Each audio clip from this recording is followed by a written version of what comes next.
This is a little creek in between Hop In and Reeves, and I'm sure it's probably got a name,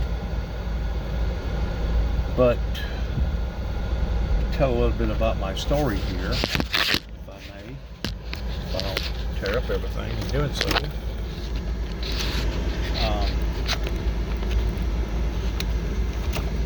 1979, and I was just a young teenager. I made my share of mistakes, just like everybody else did. Most people don't want to admit their mistakes, but I made my share of mistakes just like everybody else did. But in doing so, my wife, which wasn't my wife at that time, was only my girlfriend, was coming back from the Union City after shopping at Big K. I don't know that a whole lot of people even remember Big K at one time, being in the Union City. But I don't want to stay there. But anyways, we actually, instead of it being 79, it would have been 78, because we was getting Christmas stuff for Christmas, and we was on our way to Mom and Dad's house, even though at the time we was living in Kenton. We wanted to take the back roads, not realizing, because it had been raining for like 15 days straight, this whole bottom was nothing but a big lake. I mean, a huge body of water. And whenever I come up on it in my Gran Torino, give or take about 9 or 10 o'clock at night, it was already pitch dark. Vicky at the time was probably, I don't know, a couple months pregnant. She knew that she was pregnant. And I commenced to going through water. Let me point it out about, you see where that truck's coming right there? Let me point it out about where that truck right there is right now. We started going through water that was a couple inches thick, a couple inches deep, and then it kept getting deeper and deeper and deeper and deeper and deeper until it got right about where I'm at right here, and it started going over my hood. And once I got so far in it, I realized that I couldn't get out of it, towards backing out of it. So I freaked out and I gunned it. And whenever I gunned my car, the current was so strong over there where that creek was, where that bridge was, it pushed my automobile off to the side of the ditch, and there we was. Well, by this time, the water had already done reached well over the headlights. Was just about at the edge of where the window ledge was at the door, and water was coming in left and right. We didn't know what we was going to do. Like I said, she was probably about 2, maybe 3 months pregnant, and we got out of the car anticipating on getting soaking wet, and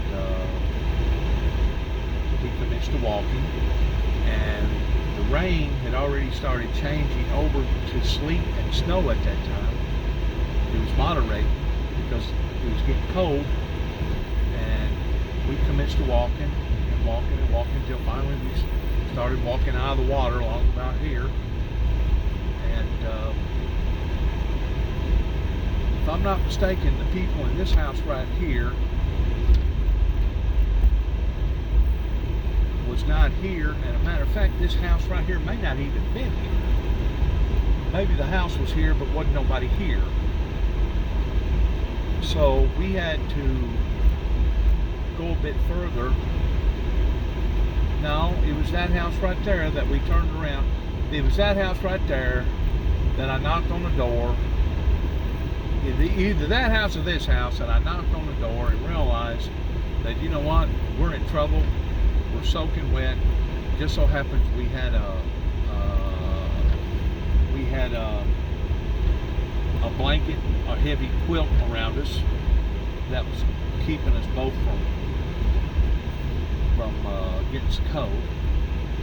Yeah, it was definitely that house back there. And we asked them people if they had a telephone, because didn't nobody have a cell phone at that time. And I called my dad, and he wound up coming down here. And he couldn't come this way, so he had to come the back way and come around, because the waters had gotten out in this area. And picked us up, and we went home.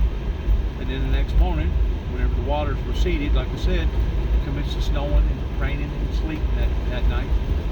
Whenever we come home, the next morning, we come to get my car. Let me ask these people, I see them out here a while ago. I don't know if they're still here or not. It was outside the yard a while ago. If they're still here or not. Let me ask them a question.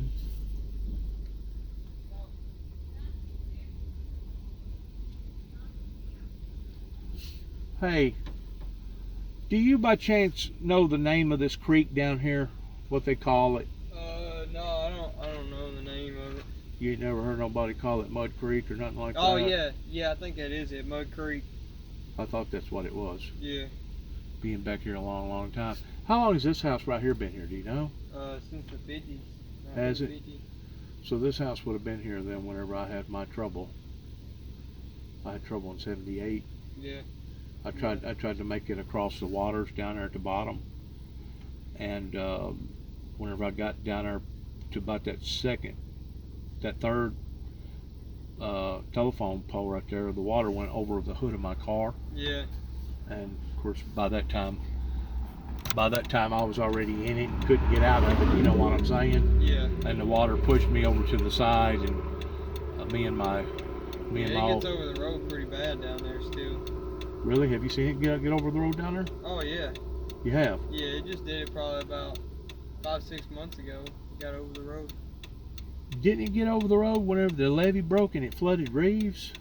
That was a few years ago, wasn't it?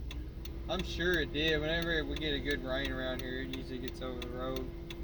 Because it's a low-lying area right in there? Okay. All right, that's all I want to know. If you knew the name of it. Yeah. Thank you very much. Appreciate it. But anyways, we had done a stupid thing that night. Playing games with God. Basically fooling around with stuff that we shouldn't have been fooling around with.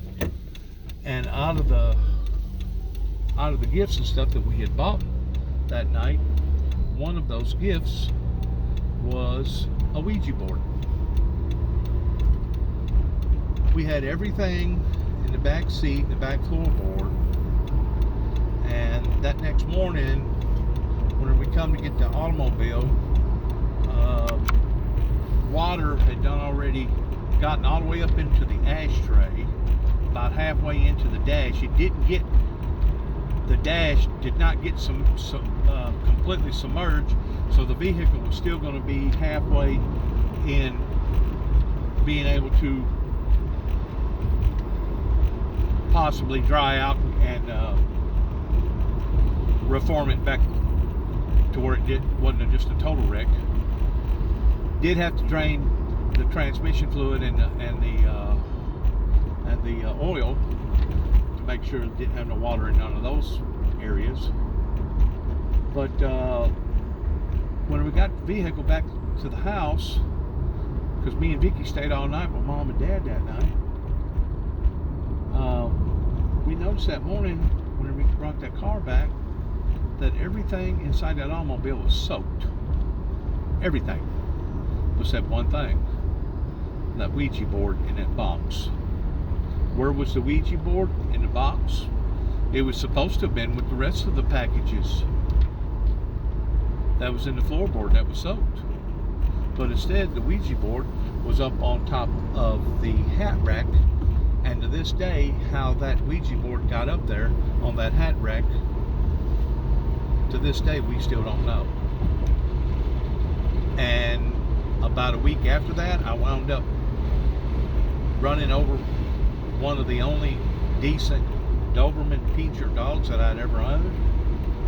And then about a week after that, our house that we had bought all the furniture from Malcolm Lester over in Kenton, Tennessee, written out from Tommy Wade, our house caught a fire and it burnt everything that we had paid for. And we knew then, within the span of about 2 or 3 weeks, that you know what, we needed to straighten our tail up and we needed to go get married like decent people, and we started renting out an apartment for Miss Hill there in Union City on 210 South 5th Street. Still remember that today just like it was yesterday, because of an event like that that happens. It's actually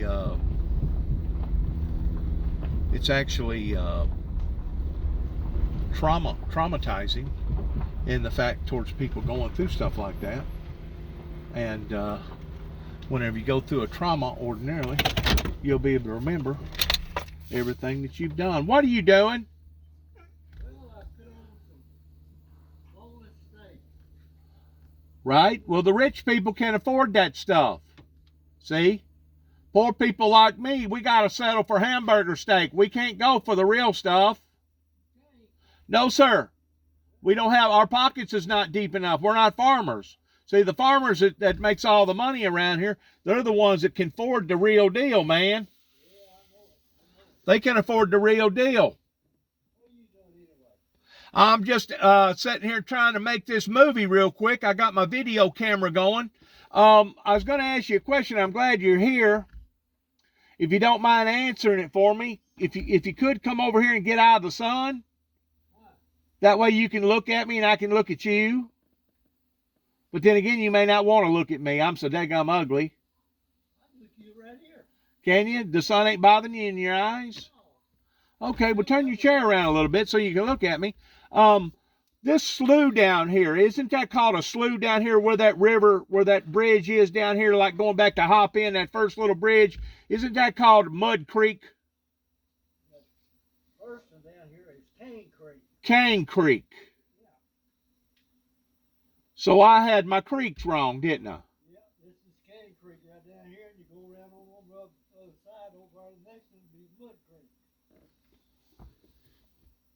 Okay, Mud Creek is past Billy Turner's house? Yeah.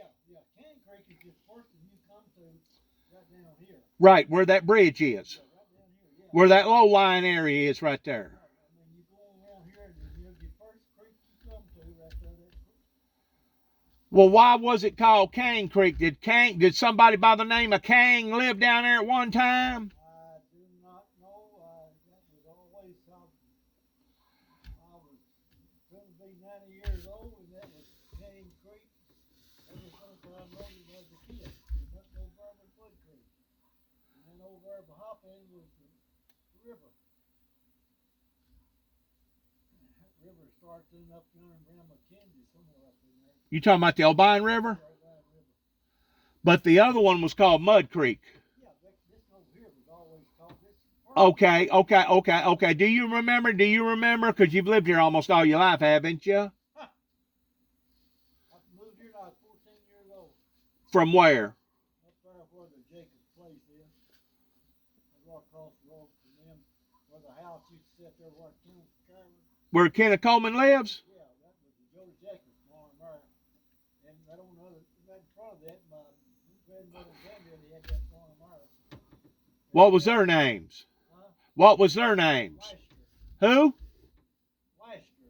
Lunar Weisker and I can't call his first name right now, but anyway, they owned that ground down there. And whenever my grandmother passed away, we moved in the house with my grandmother. We lived up there, like you going up there at the road and cut across the going to Buster's, you know. Yeah. When you first start up that grade there after you come off the main road. Right. We owned that place right there on the left, that farm there, 50-something odd acres. Where Buster Crockett built that house? No, no. It was right whenever where you turn, whenever you come off the main road. Right. Like you're going on. Right. Come across the bottom, this where you get down that long old hill out there. Okay. That ground right over in there, and we had that house up there and a barn right there on the side of the road. Used to be a house back in there? Yeah, used to be a house up there. Used to be two back up in there. Going down there in the curve of that road, like you get before you get to Kessons down there, the road goes up there to them. And they belonged to Jody Jacobs, who owned it whenever we lived up there. I got you. So then we had a spot right across the road there where you turn to go down to the bus on that off this other road. We had about 50 acres over there down on that bottom line. I got you. We had that. And so one guy from Hicks,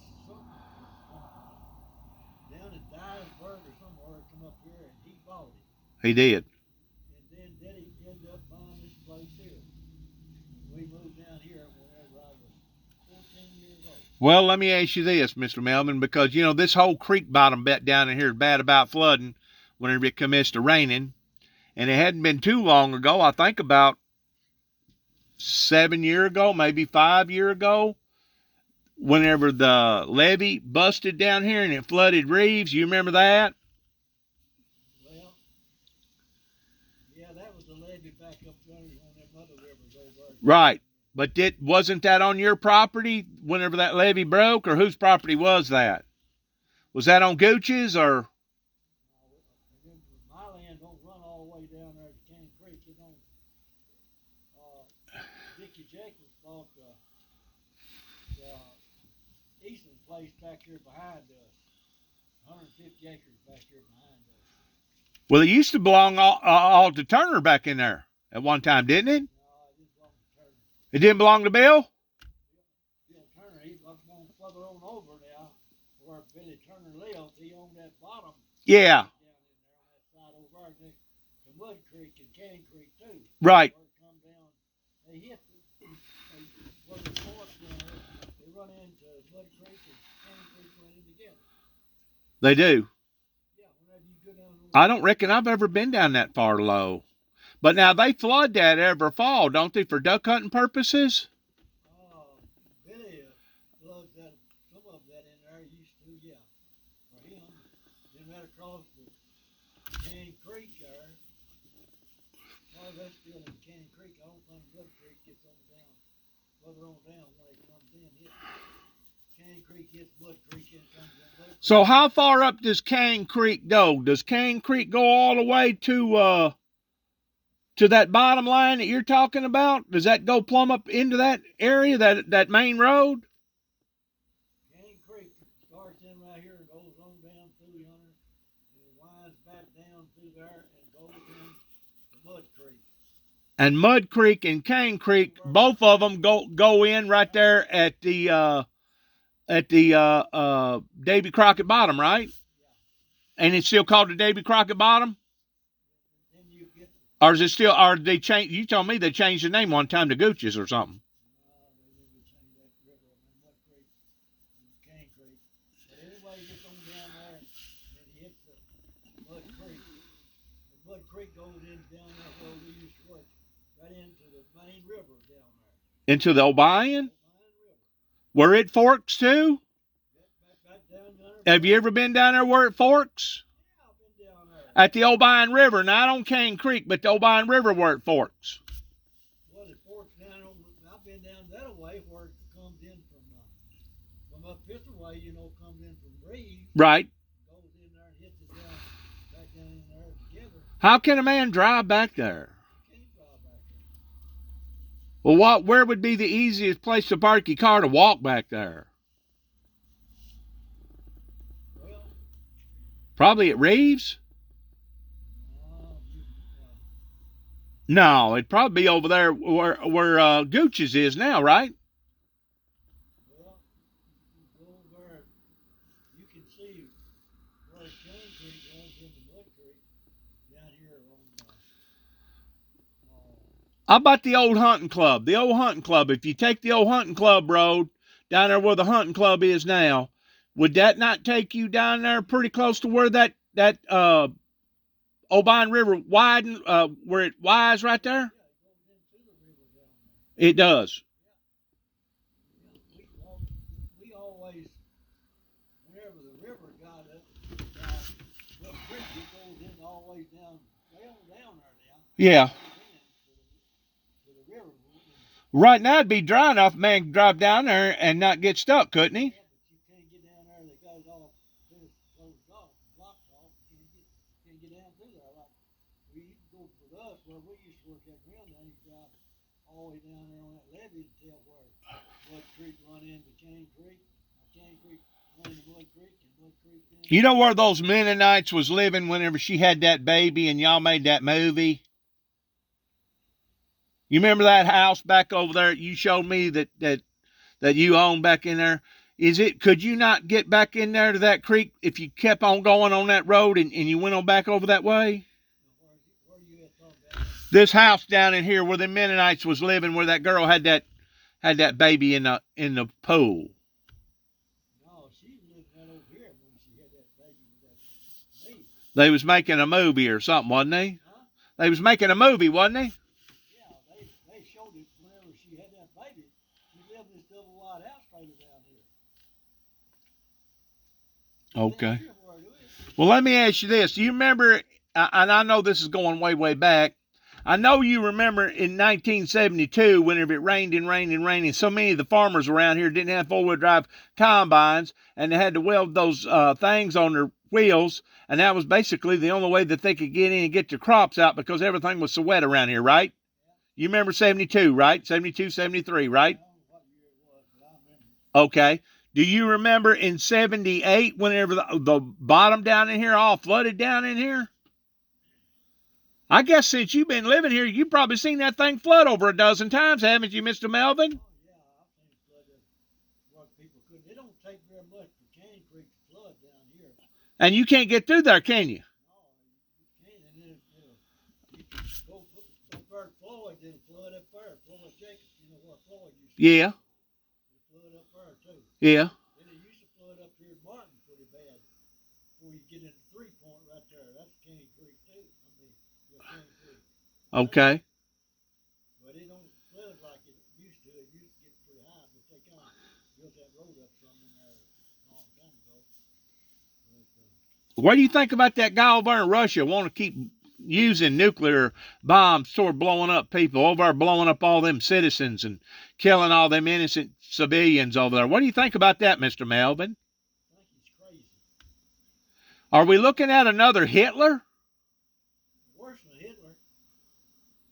Hitler didn't have nuclear bombs, did he? It's awful them trying to take that country over there. Is he going to hold the world hostage and blackmailing the world because he does have nukes? That's what started all this gas problem. Gas going down and everything else. Gas is going back up. I know it, but I mean, that's whenever it started getting high, whenever they stopped the hit. And I don't guess diesel fuel never did go down. You won't turn your steaks? No, I ain't gonna say that's a stick of blame. Well, you told me you was cooking steaks.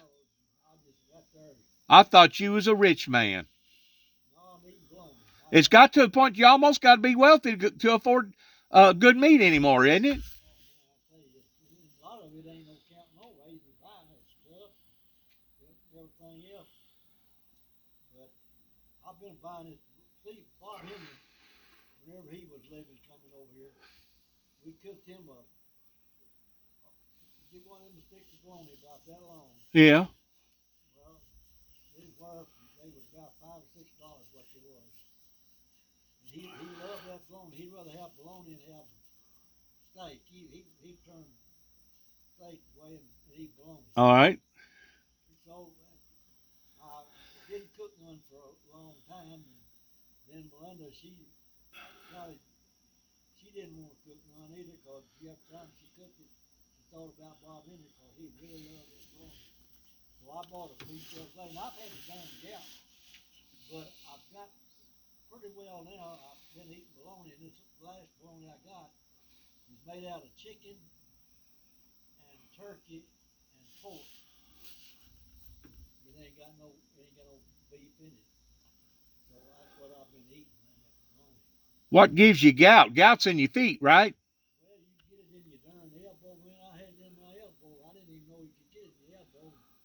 Ronald, he worked, the guy down there, him, and he had it in his elbow so bad. I mean, his claw swelled up. Well, I told Ronald, I said, man, my darn elbow is so sore that I can't even stand on it, lay it on the cover at night.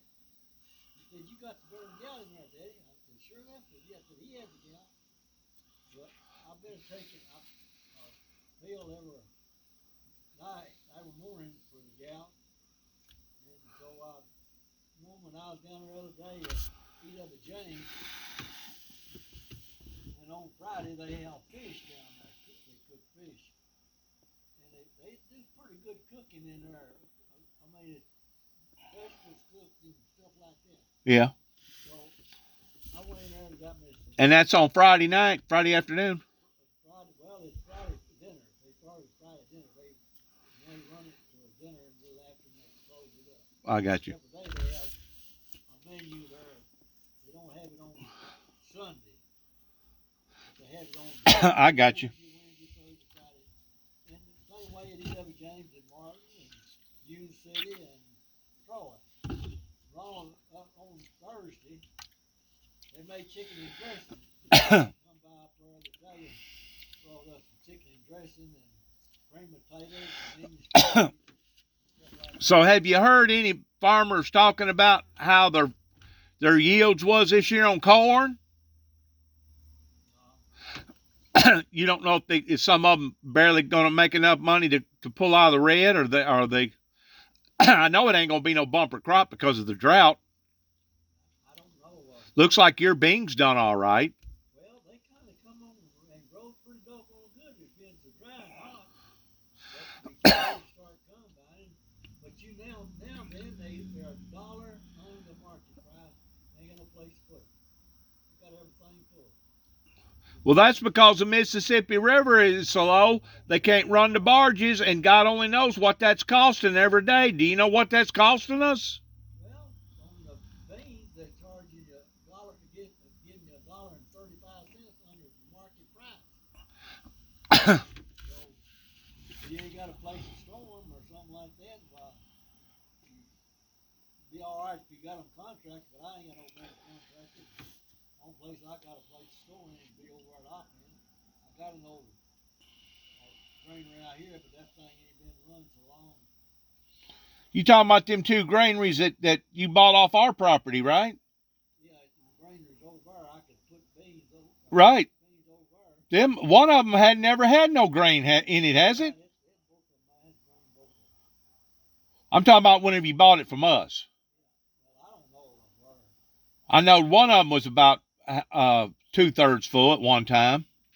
But you know, it takes a lot of daggum labor and a lot of fuel to transport them beans over into that granary, and then keep electricity going towards drying all that stuff, and then taking it out of the granary, putting it back in a truck, and then taking it to the market. I mean, that requires a lot of labor and a lot of fuel, doesn't it? Well, it's not all that bad, which we never did. We did haul some one time. That's when we first got a truck. Down to the river down there. But then after that, we seen it wasn't able to haul that stuff down there, so we put it in the grain bins and we just haul it to Kessons. So what's going to happen to us, Mr. Melvin, with all these prices going up and stuff? I don't know, but it's a headache. I mean, I heard on the news this morning, a woman talking said that they needed people to give. A lot of these people really can't buy no food or nothing like that. They run out of food stamps. Well, that's right too. But let me tell you something. It's always people got signed up wanting somebody to work too. You know it. They can work. Some of them can, and some of them ain't gonna work. But I believe in helping people that need to be helped, but them that don't can't. I ain't got no time for them. They can work just as good as I can. How do you know the difference, though? Well, shit. How do you know the difference? How do you know if Well, the people that claiming that they need help, if they're just saying that they need help, well, versus people that actually need help? people lie Because to you, they'll like shit. oh, I Tell know, you the truth. oh, I know. They ain't gonna tell you the truth. They'll just gonna tell you barefaced lies. No. They was talking on the news a while ago about all that hurricane damage down there in Florida. Yeah. How that it's going to cause psychological problems in people's lives to the point that some of them will become suicidal over it. Well, if everything that you've ever worked for in your entire life and you was in your 60s or 70s or 80s and come to find out the insurance company that you thought was going to provide a decent recovery, now you're finding out that you ain't going to get no decent recovery. Do you really have another choice in the matter other than to suffer, endlessly suffer? It ain't like you can start out all over. It ain't like you was in your 20s or your 30s or your 40s towards picking up and starting all over again, Mr. Melvin. That was a mess down there in Florida, wasn't it? That was a bad, bad, bad. So how's Sissy doing? She's doing pretty good. She's having problems with her fill with her eyes. Where's your truck at? I didn't see your truck here. Right down wrong. Okay. It's still driving out all right? Oh yeah.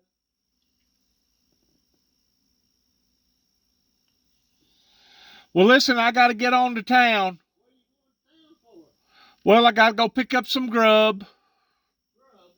Got to go get some grub. Go get some of that expensive grub.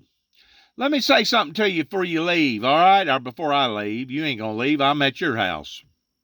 I remember whenever I was probably about 8, maybe 9 years old, it had to have been in the late 60s, possibly the early 70s. I was up there in Sidonia with the Reynolds brothers up there that used to have that gas station across from Tunk and Elliott. And of course, had old wood stove going, and them old men back then, they chewed tobacco and they spit it in a tomb. And they was up there talking one day, and they told us that a loaf of bread was possibly going to go to $10 a loaf. And at the time, if I'm not mistaken, Mr. Melvin, in the early 70s, you could buy a loaf of bread all day long for about 26 cents a loaf, or maybe a little cheaper than that.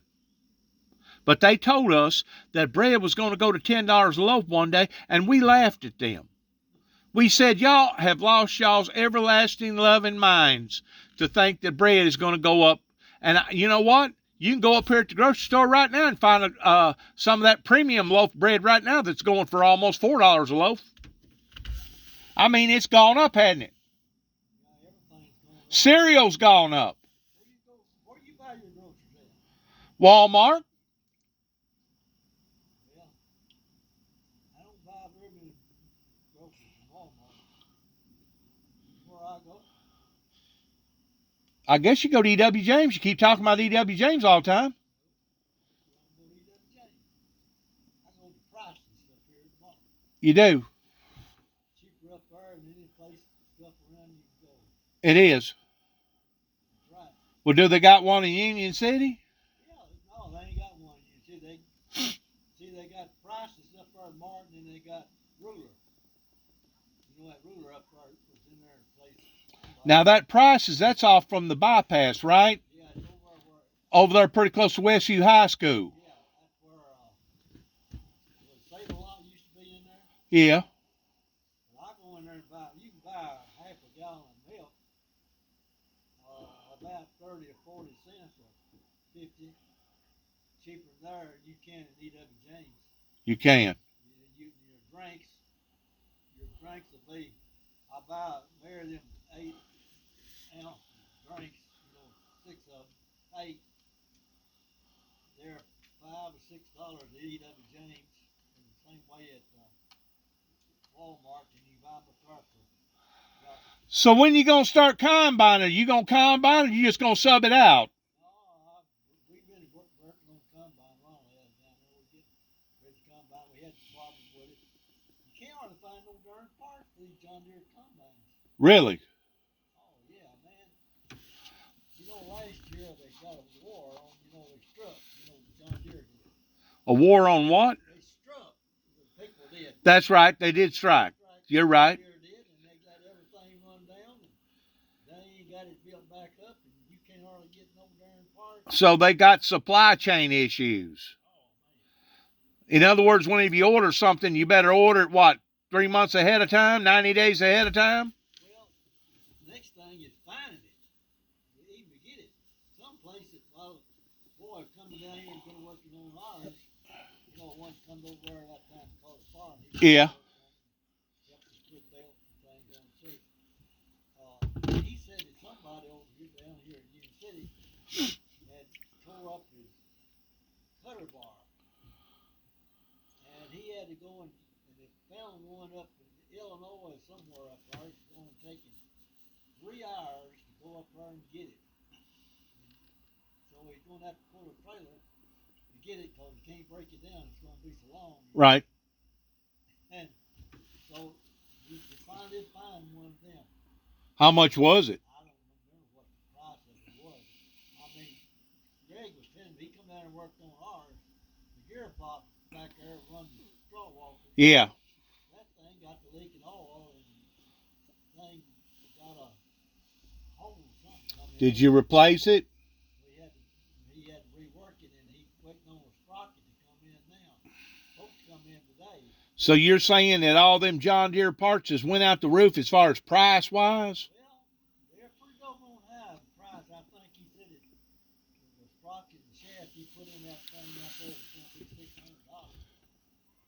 $600. Just for a sprocket and a shaft. Yeah.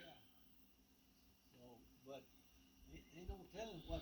Are we heading towards a recession? Are we already in a recession and we heading towards a depression? Are we gonna outsource ourselves as far as the prices be so high that it's gonna put everybody in the freaking poorhouse? Well, we're just gonna have to. Somebody ain't regulating this stuff right, Mr. Melvin. You hear what I'm saying? Somebody ain't regulating it right, and somebody needs to regulate it, don't you think? Well, what's happening? Republicans and the Democrats, they're like two swordtail cats. They can't get along with either one. Like what? Two swordtail cats. Yeah, they're just like two swordtail cats. I ain't never heard how'd the cats get a sore tail. That's just the way they are. They act just like they got the sword tail. Did somebody step on their tail and make their tail sore? But they can't get together on nothing no more. The county, the United States is split wide open. It's awful. Well, they claim that storm that just hit down there in Florida is probably going to exceed the price of what Katrina was. Up in the billions. Hundreds of billions of dollars. They're saying it's probably going to be somewhere around $300 to $400 billion. People's going to have to wake up, Mr. Melvin, because this stuff that is happening to us again and again and again and again, just like the COVID, just like the high prices with the fuel and stuff. How many times have we seen the petroleum people, the oil people, do this to us towards raise the prices and then bring them back down, raise the prices, then bring them back down? How many times in your lifetime have you seen it? Well, probably almost a dozen. Yeah, probably. But it's getting worse all the time. You remember back whenever they had the embargo shortages in the 70s? Gas went high then. It went from like 16 cents a gallon to about 30 or 40 cents a gallon. Then they brought it back down to a level, and then they done it again in the late 70s, and then they done it again in the 80s. I know I'm not near as old as you are, and I know that I've seen it at least 5 or 6, 7 times.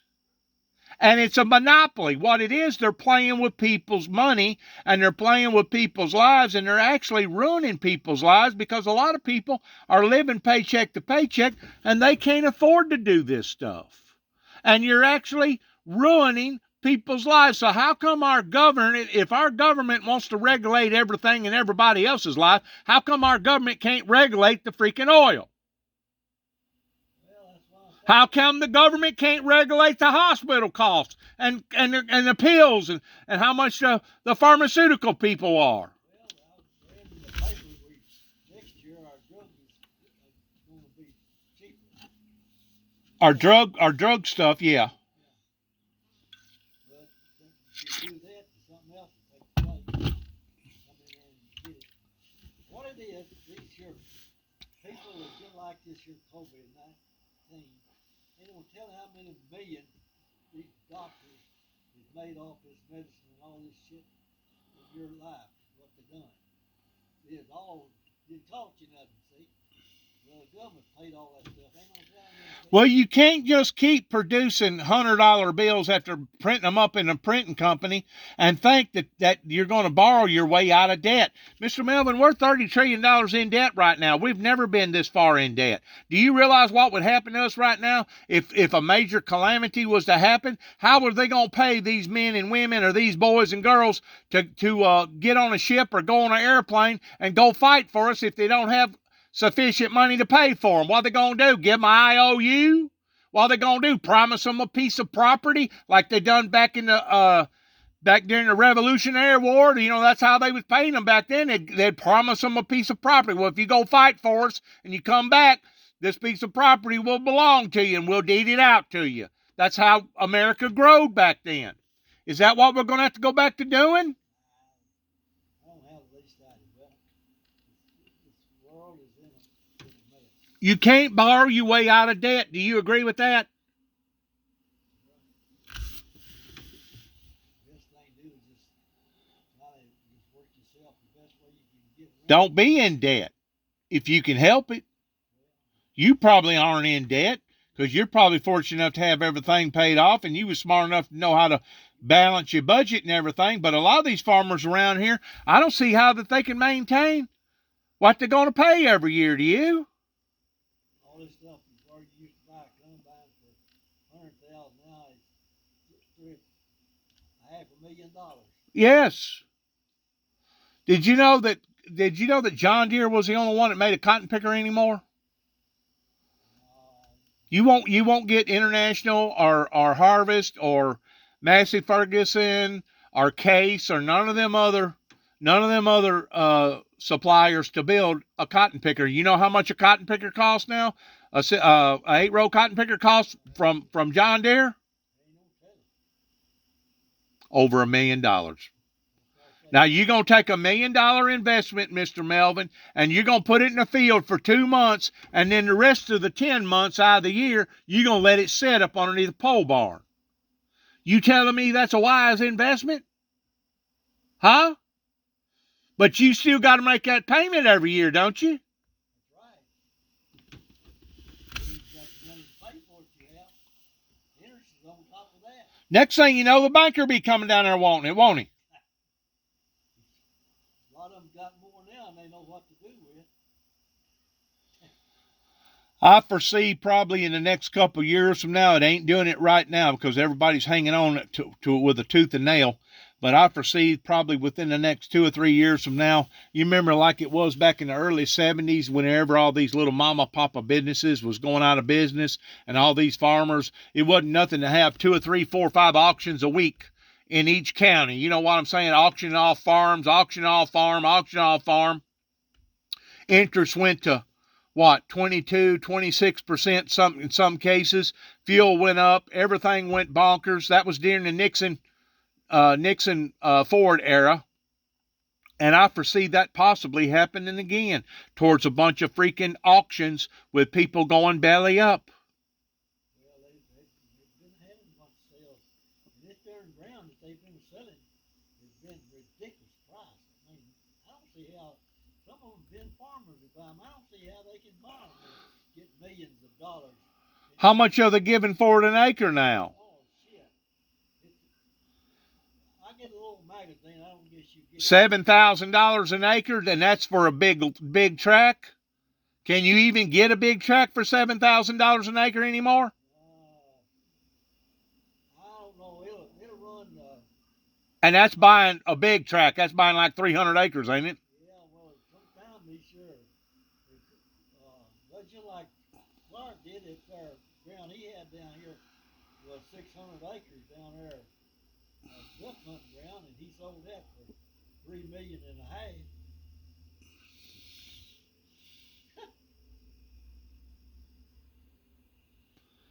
3.5 million for 600 acres, and that's bottom land, ain't it? Yeah, well, That's bottom land.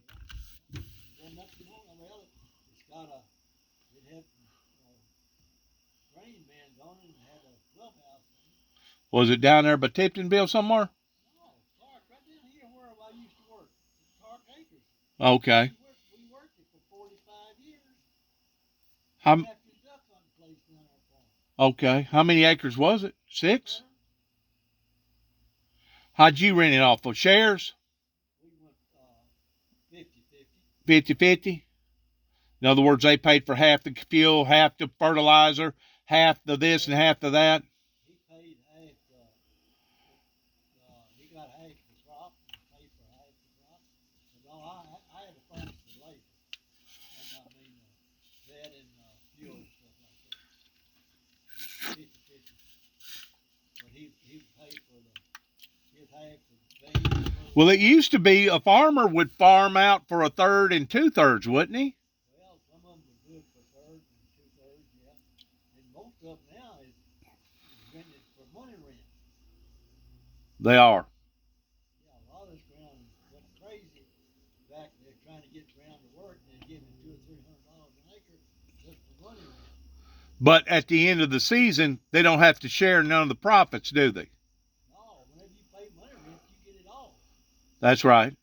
But it also means that if you have a bad year and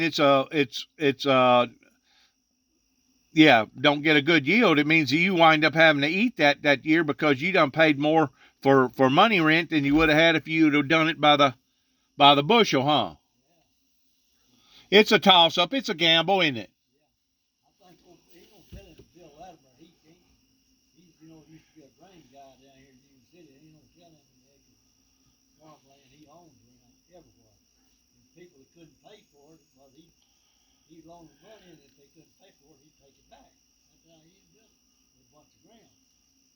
And so he even bought the Widener's place down here where David Bruce and them had. The boy got bad shape and lost it, and he ended up buying it. And then Brent, over where John used to work with, they ended up renting it. But I don't know if they paid money rent or. Well, let me ask you this, was it hot enough for you this year? Hot enough.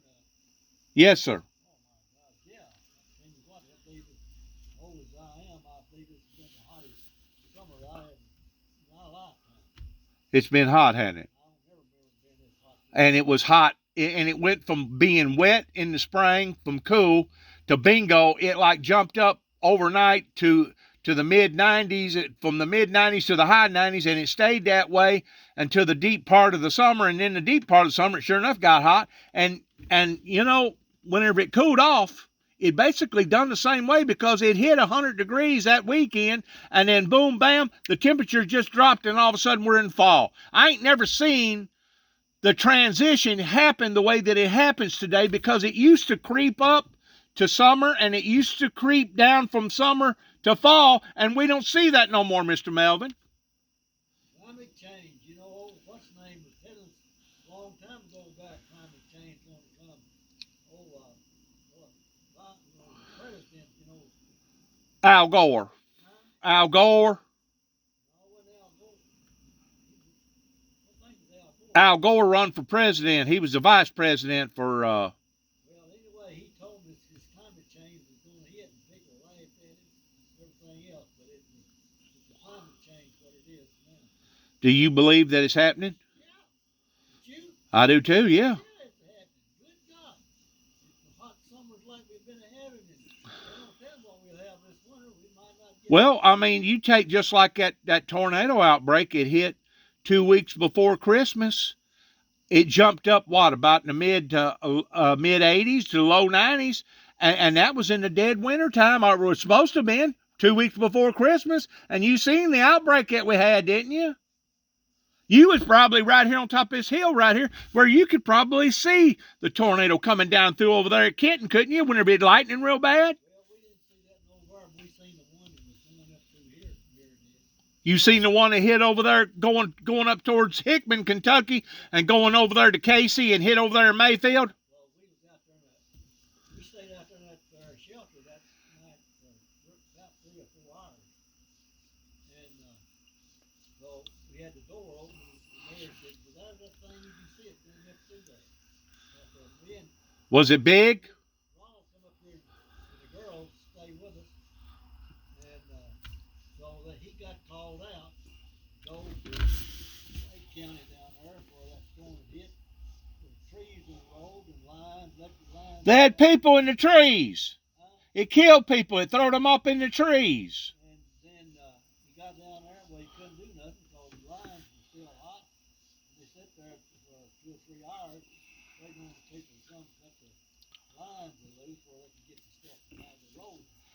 But did you actually see when there be lightning just right? You could see the funnel cloud? I never did see it. I mean, I didn't see it. Melinda Mary, she seen it going up through there. I was in there and sat down, so I didn't get up to look. Did you know it was going to get bad, Mr. Melvin?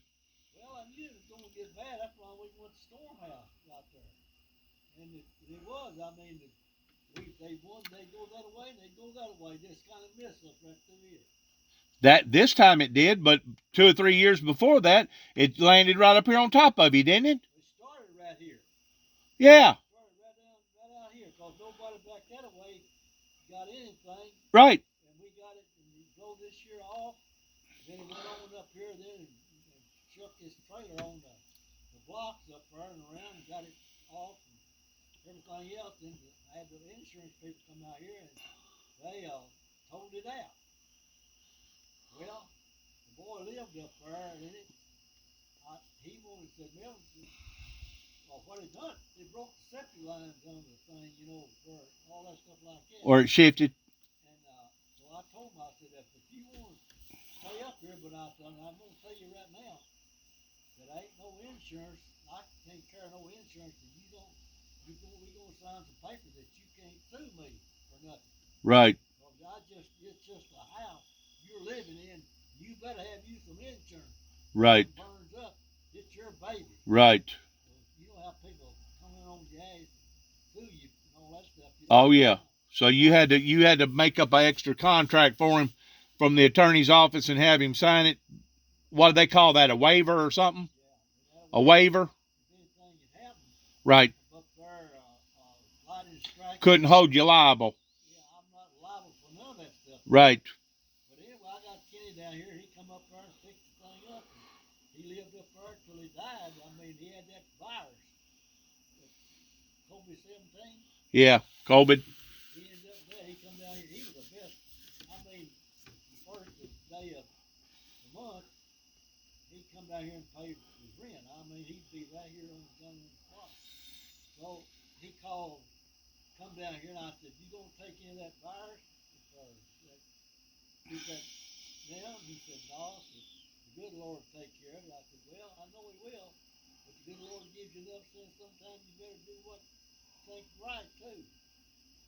But he never did take that medicine. So anyway, he called down here one first of the week, a month, and said, Melvin, said, I've got that virus. Said, I'm not gonna bring that money down there. I said, he said, what are you gonna do about it? I said, you put it out there in the mailbox and I'll come get it. I said, you don't need to come down here. So I went up there and got the money out of the mailbox and then we brought it down here. But a few days later, it took him completely out. Huh? A few days later, it took him out. Well, then about nearly about a month, but he lasted about a month, I guess, hardly a month. And he went to Union City and they done something for him. He came home and about 3 or 4 days while his wife called down here and said he passed out. passed away. Well, it's taken quite a few people out, hasn't it? Yeah, it has. I mean, this once down here, the trailer down here, they had that virus, but they never did. They had took the shot, but it wasn't all that bad, you know. Yeah. And a lot of people have had that, but we've been hanging on pretty good. We've been running all over the darn country and been wearing a mask. I still wear my mask whenever I go to the grocery store and places like that. I hear you. Well, listen, I'm going to get on, okay?